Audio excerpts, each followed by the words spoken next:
Jai Shri Ram.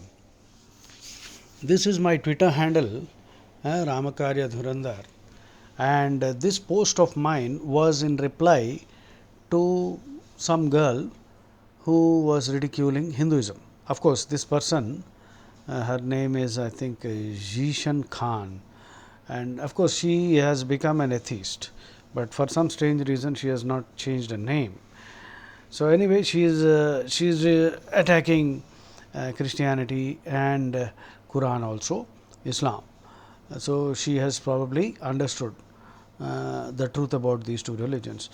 But at the same time, she was encouraging others to ridicule Hinduism, and she put up one picture saying that this is from Valmiki Ramayana, that the earth is supported by elephants, and these elephants are standing on a tortoise. Now, when I saw this, I have seen this, many. So, this is the reply I gave. You see, first of all, we Hindus must hit back wherever we find this kind of nonsense. The line of defense is very simple. See, I'll just read out what I have written there. Hinduism, first of all, does not proselytize. We don't convert. We don't conduct inquisitions. An inquisition is a medieval tribunal set up by the Vatican to crush heresy. Between 1200 to 1700, Inquisition was a tribunal, it was a kind of court. If anybody criticized Christianity or opposed the Pope, they would be burnt alive. Bruno, a great thinker in Italy around that time, was burnt alive because he rejected the biblical idea that the earth is flat and that the sun revolves around the earth. He was burnt alive. Joan of Arc, the heroine of France, you see, the 100 Years' War she won for them. She was burnt alive because though she was a Catholic, she didn't accept the authority of the Pope. So, like this, millions have been burnt alive. 9 crusades, these Christians and Muslims fought against each other. Jihad. Crusade means a holy war.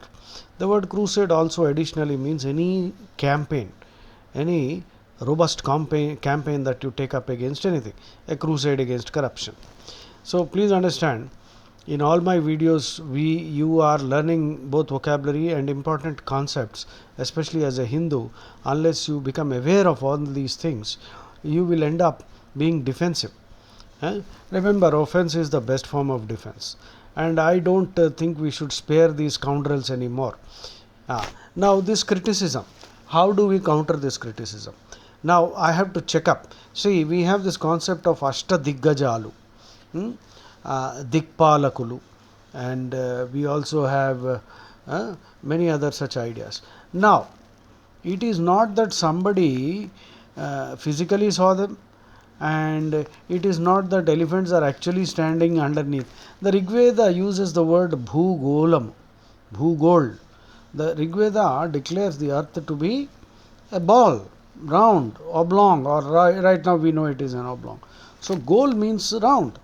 So, Rigveda clearly talked about the earth being a globe, and also lots of passages and mantras talk about gravitation and all that. So, there is so much science embedded in the Rigveda, and many books have been published by Vedic scholars also. So, these Itihasas and Puranas, Itihasa Puranabhyam Vedam Samupam Bruyet. Samupam Bruhet. Basically, this is a Sanskrit phrase. Itihasa Puranabhyam Sam Upabhramet. Upabramhayet. Okay. The Sanskrit is, we unfortunately we were not taught Sanskrit. See, Ambedkar wanted Sanskrit to be the national language.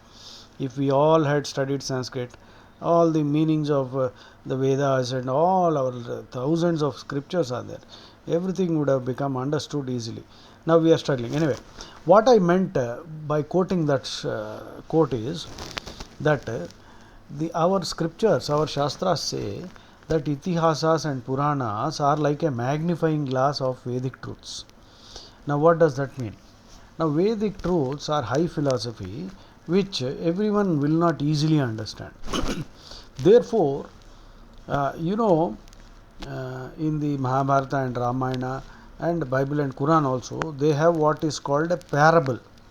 Lots of parables are there in Mahabharata and Ramayana are also called frame tales.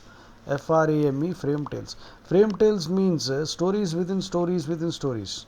So parables are actually stories in which the moral is suggested, implied. Nothing is indicated or explicitly stated, but sometimes they might be explicitly stated also. Nevertheless, the story is such that many things can be inferred from it. So, Itihasa Puranabhyam Vedam Samupam Bruyet basically means that all this literature, that is Itihasa, Ramayana, Mahabharata and Puranas, are a magnifying glass of the Vedic truths, which means that in order to make it easy for ordinary folks, then these stories have been woven. Some and elements of fantasy obviously have been added, so to make it more attractive to the listeners. You see, I'll tell you, I'm reminded of a situation when Albert Einstein, I believe, was delivering a talk somewhere, and he said that he was talking about space-time curvature. Space-time curvature. Now, space-time is a fabric. Space and time are the woof and warp. So, of the fabric of the universe. So, this statement that space-time is a fabric and there is a curvature, which of course this whole theory rejected Newton's theory of gravitation. As we all by now know, that Newton's theory of gravitation works within the limits of the earth. Beyond that, it is Albert Einstein's theory of gravity. Okay, so space-time is a fabric that is curved, and planets and heavy other objects, they are so heavy that they cause a curvature, and as a result of which the satellites revolve around the Earth and other planets. Now, when he mentioned space-time curvature, I believe he sensed that most people, even learned physicists, and he sensed that they were not able to understand what this curvature is, because we can't see space, we can't see time, they are intangible, and this man is trying to tell us that they are a fabric and that fabric is curved. So what I believe he did was, he asked for a few volunteers, 4 people who came up to the stage. He asked them to hold a piece of cloth, something maybe like a towel or something, to hold it firmly, stretching it in all 4 different directions, so that it is pulled and very taut, T-A-U-T, taut form. Then he took a paperweight and put it right in the middle. So what happens is, however hard you may pull and hold it tightly, the moment a small object like a paperweight having some weight is placed in the middle of that cloth, there will be a dip in that cloth. He did this to make it easy for even the scientists there to understand. Now, when scientists have to be given this kind of a demonstration to help them understand higher concepts, then Vedic rishis also understood this, and that is why lot of literature has been created. Now, I am not saying that Rama and Krishna are fictional. Rama and Krishna were actual personalities, but a lot of stuff over the years has got added, and initially also some things have been added to make it palatable to ordinary people. You see, the movies also indulge in all kind of activities. They pander to public taste. So the Vedic rishis also understood this truth, that the general public cannot be easily expected to understand higher philosophical concepts. Now, like for example, you say a double slit experiment is there. So these are all wonderful experiments, and unfortunately no lesson is there in school. It should be taught in school, but school children will understand it only when we explain it in the right way. So when explaining higher concepts, a lot of other things are added. So that is what I think now you have understood what I am trying to say. Anyway, I told this girl, Hinduism does not proselytize, no inquisition, no burning heretics, no colonization of other nations. So, arbitrary criticism amounts to throwing the baby along with the bathwater. Just as kids can't grok means to intuit quantum physics, so too grown up Philistines. Now, Philistine means a person who has no intellectual or aesthetic interest. Complete barbarian sort of.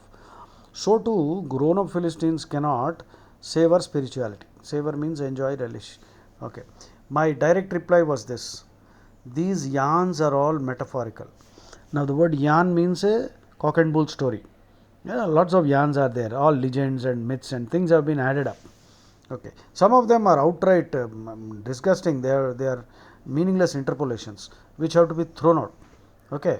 There are many interpolations in the Ramayana and Mahabharata, and I suspect even in the Bhagavad Gita. Okay. The triple canon of Hinduism is Upanishads, Brahma Sutra, Bhagavad Gita, and all three are purely spiritual. Plus, Puranas are akin to Harry Potter, with parables and frame tales to regale the rabble and gently educate them in higher spiritual truths. I hope you listen to this and probably make a few notes too, so that you are ready. This is the counter you must hit them with when they criticize. In fact, one more thing I would like to add. I always tell people that they must tell them that, listen, you have no right to criticize Hinduism, and I will tell you why. You see, Christianity and Islam both say that their religions are the only true religions, and the others, that is the infidels, infidel, the Bible uses disgusting pejoratives like pagan and heathen. The Quran uses also pejoratives, derogatory terms, insulting terms like kafir. Kafir is najis. Najis means fecal matter, shit. So this is the amount of hatred and contempt they have for people of other religions. So kuffar is the plural. Now, in Hinduism we have the word malecha. Malecha means one who does not accept the authority of the Vedas. But there is nowhere any order or injunction in the Vedas that the malechas have to be converted or killed or abused or treated as slaves, nothing like that.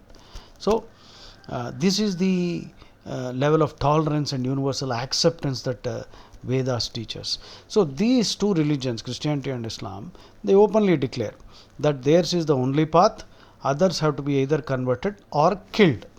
Okay, if you have not read the Bible and the Quran, I am sorry, you will be shocked at what I am saying. This is there in their books, not in one place, throughout the place. So, there is nothing but hatred for other people of other religions, that is the pagan, heathen, or kafir. Now, they claim that theirs is the best, and all the subscribers of the adherents will go to heaven. Now, if that is true, then we must retain our right to ask questions, so that we will be convinced, and then we too will be willing to convert. Because if that is the best and that is the only path, we should be allowed this much freedom to ask questions, and they should have the patience to answer, so that we too are fully convinced that that is the only path. Because they are saying that this is the only path, otherwise you will go to hell, you will perish, you will be tortured, or you have to be killed. Now, is Hinduism saying anything like that? No. Bhagavad Gita, Vedas. Bhagavad Gita, by the way, is the essence of the Vedic knowledge. So Krishna made it easier for us to understand Vedas, and that is why if you study Bhagavad Gita, that is sufficient. Don't waste your time running after the Vedas. Respect Krishna. Okay, Krishna gave us the Gita so that we don't have to worry about the Vedas, because in the Kali Yuga you don't know how long you are going to live anyway. Now, is Bhagavad Gita telling us that we have to convert the other fellow or kill him? No. Are we saying that ours is the only path? No, not at all. Not at all. ये यथा माम प्रपद्यन्ते ताम तथैव भजाम्यहम मम वर्तमान वर्तन्ते मनुष्या पार्थ सर्वशः. So Krishna is saying, ये यथा माम प्रपद्यन्ते ताम तथैव भजाम्यहम. Any person, in any way people worship me, I accept that worship, and eventually they will all come to me. So what does this mean? This means that they can call Krishna by any name, do whatever whatever they think is right. But of course, if they violate dharma, then they will have to pay. The consequences cannot be escaped. Nevertheless, they have taken one step ahead. Uh, Other than, instead of being an atheist, they have accepted that there is a higher power. So eventually, Krishna will help them. From LKG, they will go to do PhD. So if you are doing PhD in religion, that means you are studying Bhagavad Gita. Okay.